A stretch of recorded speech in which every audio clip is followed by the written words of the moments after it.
I sound more white than I ever sound when I say the title of this movie. I'm gonna say it a lot, so we're gonna have to get used to it, alright? Even I know a thing or two about brotherhood. I do have a heterosexual life mate, after all. And along with friend of the show, Roberto, we like to call ourselves the Wolf Pack. And no, I'm not kidding about that at all. But even I know better than to follow those guys out into the jungle. A lesson that could have been learned by the cast of our movie this week, The Five Bloods. Hey everybody, and thanks for joining me for yet another episode of the Everyman Movie Review. This week we're going to be talking about The Five Bloods, Spike Lee's latest movie. It's got a fantastic cast, and it's got a lot of action, a lot of surprises. Is it worth your 2 hours plus? Well, stick around to the end and you'll hear my final review there. Right at the top, I'd like to say a big thank you to all our first line responders, the doctors and nurses heading into the emergency rooms and the hospitals, the store workers who are keeping our shelves stocked, and the Uber drivers who are getting me around and bringing food to me so I don't have to eat my crappy cooking day after day. You guys are making quarantine livable, and though it looks like we're going to be in quarantine a little bit longer, unfortunately, I hope that you guys are staying safe, and thank you. I hope you're finding a little bit of diversion in these videos that I'm posting twice a week. Now, getting into The Five Bloods. Now, you may or may not know this, but this movie had a previous life. It was originally called The Last Tour, and it was about 4 white Vietnam veterans who headed back to Vietnam on some kind of search. I imagine it would be something similar. Oliver Stone was actually on the movie to produce and direct, but he backed away, and the writers reached out to Spike Lee after finding out that he was a huge fan of The Treasure of the Sierra Madre, and they saw a lot of similarities, and they thought, hey, maybe Spike would be interested in directing that. Of course he was. He made some tweaks to the script, and now we have The Five Bloods. And I will say off the top, I know, I sound more white than I ever sound when I say the title of this movie, The Five Bloods. I'm gonna say it a lot, so we're gonna have to get used to it, alright? But before we get too far into the movie, let's get through the pleasantry, shall we? Five Bloods is, of course, directed by Spike Lee. It was originally written by Danny Bilson and Paul DeMeo, with, of course, some final rights by Spike Lee and Kevin Wilmot. It is starring Delroy Lindo as Paul, and this is probably the giveaway that it was originally for white guys. Paul is a Trump supporter, including the Make America Great hat. We'll get into that in a little bit. Jonathan Majors as David, his son. Clarke Peters as Otis. Norm Lewis as Eddie. Isiah Whitlock Jr. as Melvin. Melanie Terry as Hetty. Paul Walter Hauser in a surprising role as Simon. Jean Reno in his first role that I've seen him in a long time as DeRoche. Chadwick Boseman as Storm and Norman. And Elan as Tien Lu. So there are a lot of layers to The Five Bloods, and one thing I'm going to say off the top is there is going to be a spoiler section. We're going to get to that in just a couple seconds. So you're going to be prepared. If you don't want to have it ruined, make sure you're skipping down to the time below when that time comes. Auspiciously, kind of on the surface, The Five Bloods is about a group of guys who served together in the same unit in Vietnam, and they are going back to Vietnam now, and they're going to reclaim the body of their fallen leader, a guy who was KIA while they were in Vietnam. They weren't able to get his remains out. Now, as part of a program between Vietnam and the United States, they're returning and they're going to go find his remains, mark them, and have them brought back to the United States. But something that no one knows about, that only these 5 know, is that while they were on that last mission, when their leader was lost, they actually discovered a treasure trove of gold, American gold, that was supposed to be spent for the Viet Cong, maybe some not Viet Cong. It's one of those things that is a little bit questionable. It was for tribal leaders out in the more rural areas of Vietnam. They wanted to make sure those leaders supported the Americans and the South Vietnamese, but it was likely that those people were just as much on the take from the Viet Cong, which were the irregular forces of North Vietnam in South Vietnam. Nonetheless, there is this treasure trove of gold bars, small gold bars, that they found on this last mission and they had to leave behind, but before they left, they buried it, and now is their first chance to go back and get it. So they want to get the bones of their leader, but they also want to get the gold. And maybe it's 6 of one, half dozen of the other. The question I had throughout the beginning of the movie is, if they have to choose one, which are they going to choose? And I think that that is some of the underpinnings of those characters as we move forward through the first and the beginning of the second act, is we're trying to figure it out, and maybe they're trying to figure it out for themselves as well. And there are some interesting tidbits to this movie. Delroy Lindo actually played a Vietnam soldier in a movie called More American Graffiti from the late 70s. And it is super, I don't want to say it's funny, it's interesting, it's an Easter egg, because there is a moment where they're showing a picture of him in Vietnam garb, and that was actually him on the set of More American Graffiti in the 70s. Same guy, he looks really very much the same, although a little bit younger. And it's kind of confusing because that's happening, but at the same time, these guys are having flashbacks to Vietnam.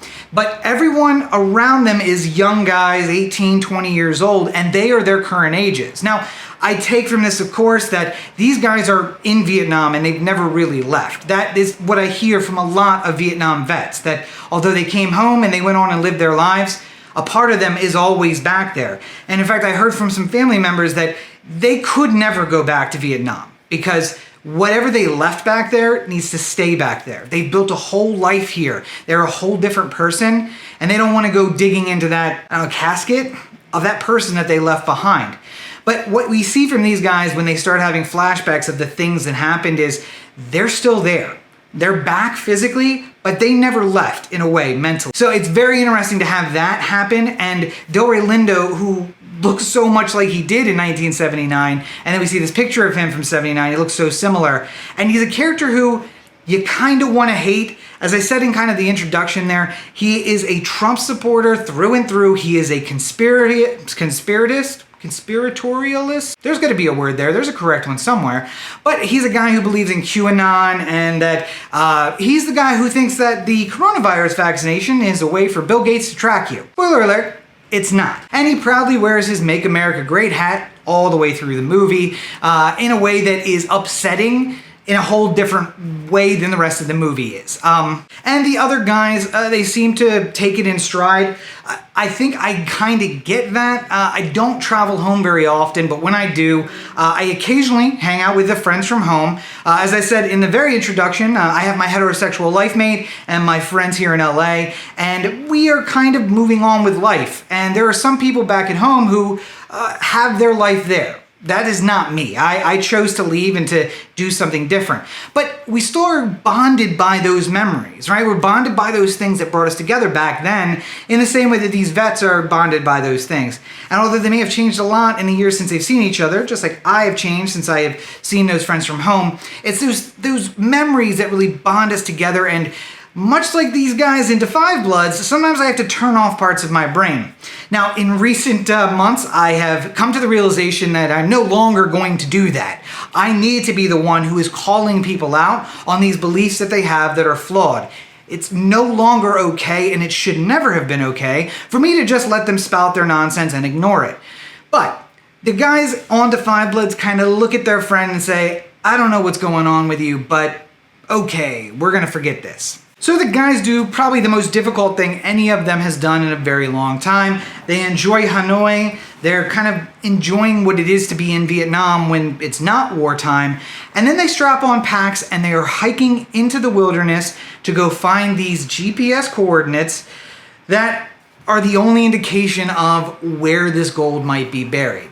Now, frankly, I am probably a quarter of the way into the movie, and I feel like here is where we need to take a break for spoilers, because everything after this kind of gets really exciting. And if you want to see the movie, you definitely should see it. We'll wrap up with some thoughts at the end, so if you don't want the spoilers, jump down to that time down below and we'll come in with our final thoughts. But do that now, because the spoilers are about to start right here. So right off the top, they find the gold, which I guess is probably not a spoiler because you don't really have a movie if they don't find something. But first they find the remains, and I think that is where we're kind of, I'm torn about the characters, and I'm not even sure in the end what they would have left without. Once everything that happens, yes, I think it becomes more clear. But they first find their buddy, and based on where their buddy is, Stormin Norman, of course, played by Chadwick Boseman, then they kind of triangulate where the gold must be, and they go to track that down.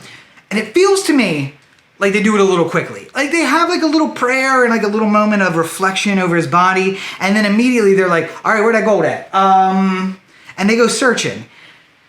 I don't know, I just feel like the major motivation for me And it's hard to say because I don't know where there's $20 million in gold buried somewhere, but it would be to get my friend. It would be to get that person who inspired me so much and to get their remains out.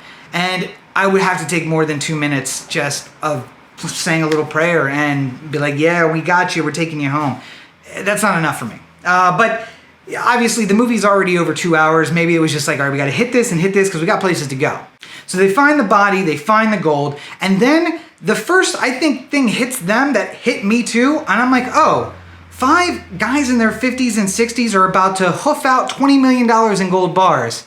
This should be interesting. And earlier in the movie, David, the son of Delroy Lindo's character, he shows up unannounced. He broke into his dad's email. He saw all the emails. He knows what this trip is really about. It's not about Storm and Norman. It's about the gold. And now he wants in. And the guys kind of let him come along. And I'm like, well, luckily you brought the young guy because somebody's going to have to mule out all of this gold. And there was a bit in the beginning and it's like all this machismo stuff, which I think is a little overdone at this point. There's a moment when Otis basically is taking a pain pill because he's got a bad hip. And they've been hiking through the jungle for a whole day and everyone's giving him shit about it. And he's just like, I don't need these, and he throws them away. I'm like, man, screw them. I got bad knees. If you want me to hike through the jungle to find gold and then bring it out, I'm gonna need something to dull the pain in my knee.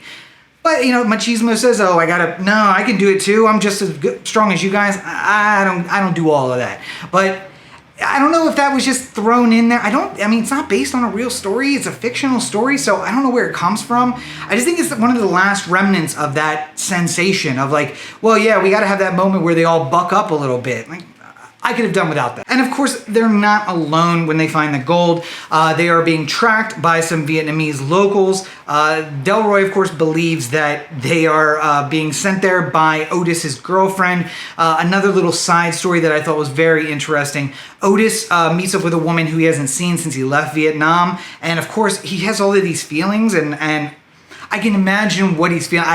We all have those people that even the way that things ended, none of that matters. If you get back in their presence, the chemistry is always going to be there. And that's how it is for him and this woman. And Delroy thinks that she has now gotten wind of the plan because she's going to help them get the gold out of Vietnam. And now she's trying to steal it all for herself. She's the one who brought in Desroches, and Desroches just seems like kind of a skeevy character. As Jean Reno tends to be in a lot of his movies. I think the first time I saw him was in a James Bond movie from back in the early 90s. And ever since then, he played the Jackal, also kind of a skeevy guy. Like all of his characters are always that kind of like icky guy who just gets the job done. And I just got that feeling from his character here as well. So once they realize someone's on their tail, now they are hoofing it out of the jungle with the gold weighed down, being chased. And again, this is a spoiler section, so I'm just going to talk about it. They walk into a minefield, and Corey and I discussed this a little bit. And as soon as David meets Hetty, she works for a nonprofit that is getting mines out of Vietnam. And as soon as they met, I'm like, that's coming back later. The mines are going to be a plot point at some point in this movie, and of course they are. David steps on a mine, and they have a moment where him and his dad are just, they're closer than they've ever been because his dad helps rescue him, and then their friend stumbles backward and steps on one, and graphic, and it's super graphic, but it's also very realistic. Like one of those bouncing Betty mines, you step on it, when you step off, that thing doesn't just blow up. It's got a little mechanism that pushes it up out of the ground so that it gets about waist high before it blows up. It's meant to cut people in half. And that's exactly what it did. And that's, of course, where the plan kind of goes off the rails. The mine sweepers, the charity folks show up. Again, a little unnecessary and a little beyond belief that in all of the jungle of Vietnam, they would be in the same area, but okay, I'll give you that, I guess. Delroy goes crazy and takes everybody hostage. He gets the gun that Otis had. And by the way, so the characters here, there are 5 guys into 5 Bloods, not including Storm and Norman, which would be the 6th. Those 5 guys have 5 names. I'm gonna look real quick so I can renew. Interesting another Easter egg, if you will. The 5 main characters here, the 5 Bloods, if you will, excluding Storm and Norman, are Otis, Melvin, David, Paul, and Eddie. And those are actually the first names of the 5 guys who made up the Temptations, which interesting side. And also Norman is the name of the guy who wrote the songs for the Temptations. So just, again, the layeredness of a Spike Lee movie is there. You kind of know what you're getting into, I guess, as well as like kind of the undertones and themes. But anyway, to wrap up the spoilers, they have to fight their way out. They get to a temple. Melvin, Isiah Whitlock, gets to release one of his characteristic, like, shit, which is a callback, of course, to his character on The Wire, where I first met him and where I fell in love with him as a character actor. But they have to fight their way out against DeRoche's men, and of course there's blood and there's death, and Delroy has left and he's off in the jungle. He's being chased down by the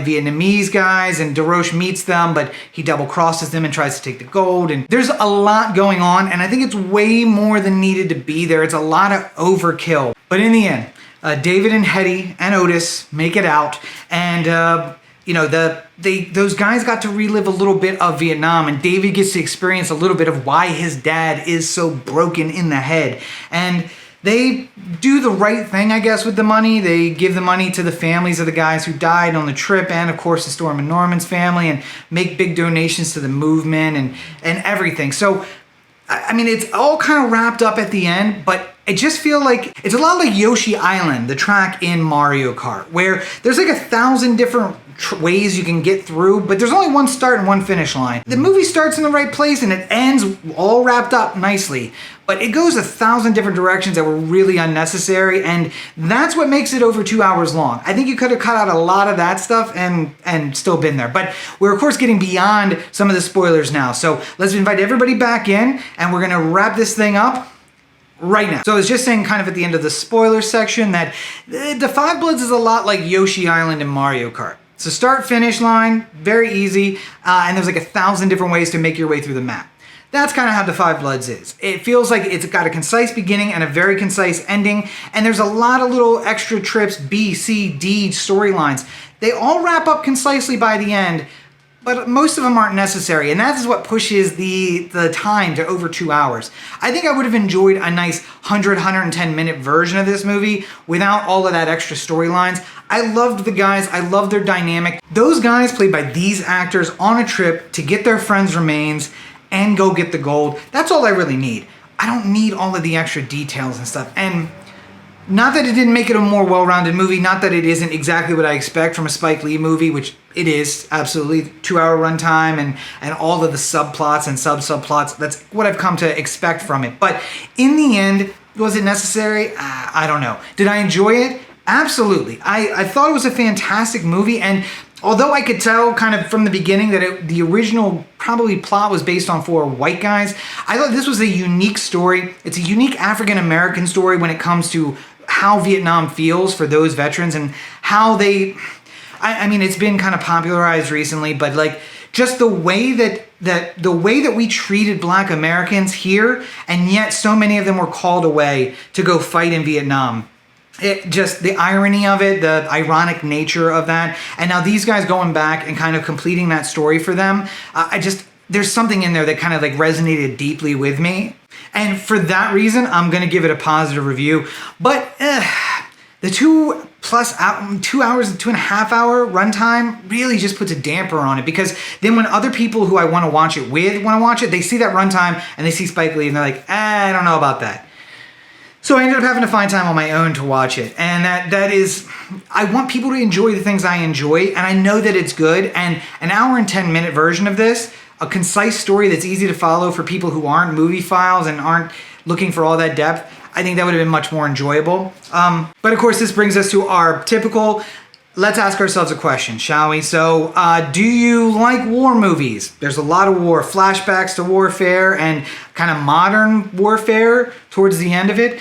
Is that gonna bother you? This is not gonna be the movie for you. Graphic violence, is that gonna bother you? Not the movie for you. Not that it happens a lot, but there is a couple of moments that are so stunning and they kind of come up without warning. If I was a different movie watcher, I might have stopped at those points, because I I can imagine that if I was watching it with some of my friends, they would not be able to handle it and we would have had to call it at that point. So if you don't like graphic violence and blood and gore, probably not going to be the movie for you. If you don't like war movies, probably not going to be the movie for you. Otherwise, it's a story about a father and a son and 5 friends and going back and fulfilling a promise that they made a long time ago. And I think that can resonate for everyone. The race of the characters doesn't matter, and the war that they were fighting in doesn't matter. How old they are and their differences in life, none of that matters, I think. I think there's something that resonates for everyone. But the long run time is also, if you don't like movies over 2 hours, pushing 2.5 hours, this movie is not going to be for you. If you don't like Spike Lee movies, because again, like Quentin Tarantino, like Guy Ritchie, they have a style. Spike Lee has a style, although he does a variety of different things. You know Spike Lee when you see it, and if you don't like his movies, you're not going to like this one. So for all of those reasons, I would give Da 5 Bloods 1 thumb up, not 2. For a certain segment of movie viewers, it's going to be perfect and you're going to love it just like I did, but it's not necessarily for everybody, and so I can't give it the full-fledged, full voice support that I would like to. So if you've already seen 5 Bloods, let me know what you think down in the comments. Did I miss the mark? Is there something I missed about the movie? Is there some huge point that would change this for me? Let me know about it. I want to hear it. Of course, I've got reviews coming twice a week. That's going to be on Thursday and one day in between. I've been doing recently some Apple TV series, so I'm not sure I'm going to keep that up, but I've been watching a little bit of Quibi. So I might do some Quibi reviews for you to let you know whether or not that platform's worth it. But I got a couple of new movies coming up. In fact, after Da 5 Bloods, coming up next is going to be The King of Staten Island. So look for that video coming up in just a few days. If you come here for the reviews, thank you and welcome. But I got a lot of other stuff on my channel. Make sure you check out the parody videos. We do a lot of those. And a ton of other stuff that is available on the channel. And if you're looking for everything else that I'm working on, screenplays, other content, the books, all of that, it's going to be available at robertandcheek.com. Head on over to that website and you'll be able to find links and all of the other information you might be looking for. If you're looking for the social media for the Everyman Movie Review, that's going to be down in the description, as well as a link where you can go watch Da 5 Bloods for yourself if you haven't seen it. So thank you guys again for joining me. I'm looking forward to doing King of Staten Island. Really enjoyed that movie as well, but is it for you? Check out that review to find out. Until then, take care of yourselves and each other and have a great week, everybody.